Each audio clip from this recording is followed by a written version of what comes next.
Bismillahirrahmanirrahim. Nous allons donc entamer ce deuxième cours, intéressant cette fois-ci la sémiologie élémentaire et le diagnostic de gravité. Et on va commencer par ce signe qui est le vert dépoli qu'on cherche quand on fait le scanner thoracique pour suspicion de Covid. Il s'agit d'une surdensité qui n'efface pas les bords des vaisseaux. Donc, comme vous voyez sur cette vidéo, vous voyez que les vaisseaux traversent bien cette plage de verre dépoli.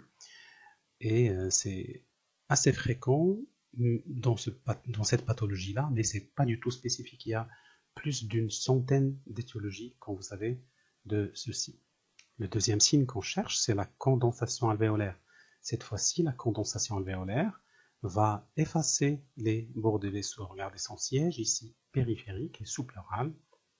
Donc cette plage, cette surdensité, elle peut être traversée par un bronchogramme, ça dépend de la coupe, ça peut être une image ronde noire ou carrément branchée. Et ça témoigne donc d'un remplacement complet de l'air alvéolaire par du liquide, des cellules ou des tissus ici. Donc c'est l'un des signes de l'infection par le Covid. L'autre signe, c'est de l'anglais, crazy baby. C'est en fait des plages de verre dépoli, mais traversées par des réticulations qui peuvent dessiner des petits lobules secondaires, on dit qu'elles sont périlobulaires, ou bien elles peuvent être de maille très très fine, on dit qu'elles sont interlobulaires. Donc l'association des réticulations interlobulaires et des plages de verre dépoli, ça donc donne ce qu'on appelle le crazy baby. Donc sur cette vidéo d'une patiente qu'on a vue il y a 10 jours, on voit bien qu'il y a une plage de verre dépoli et un début de réticulation.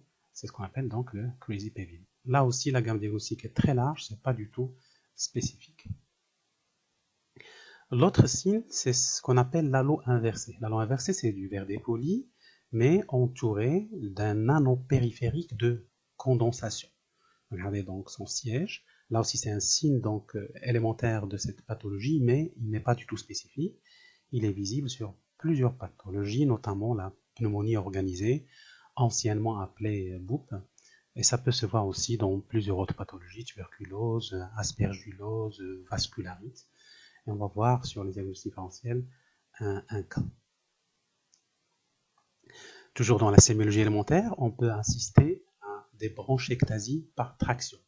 Une branche, comme vous savez, quand elle subit une division dichotomique, elle va diminuer progressivement de calibre. À 2 cm de la ligne pleurale, on ne doit pas avoir de branche.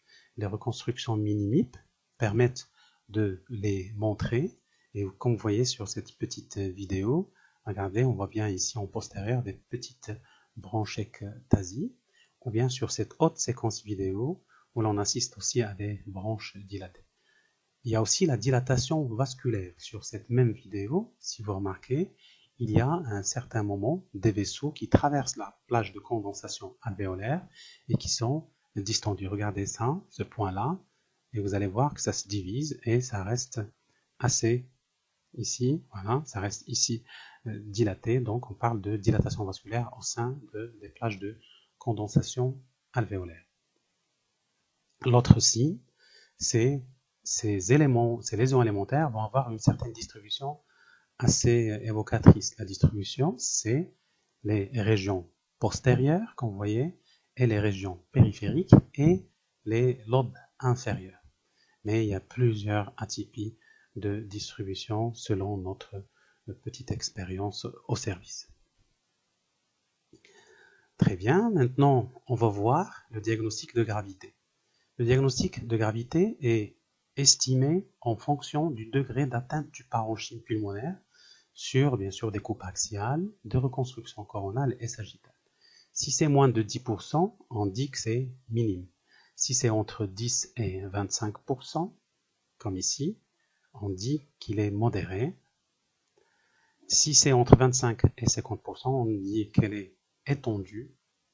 Et finalement, entre 50 à 75%, on dit qu'elle est sévère. Si par contre, ça dépasse les 75%, ça, on dit qu'elle est critique. Et ça, c'est un élément qui doit sortir dans nos comptes rendus. Donc, en conclusion, vous avez vu que c'est une sémiologie riche et variée, mais pas du tout spécifique. Il y a toute une liste de gammes diagnostiques pour chaque signe ici présenté. Verre dépoli, halo inversé, crazy baby, condensation, bronchectasie, distension vasculaire.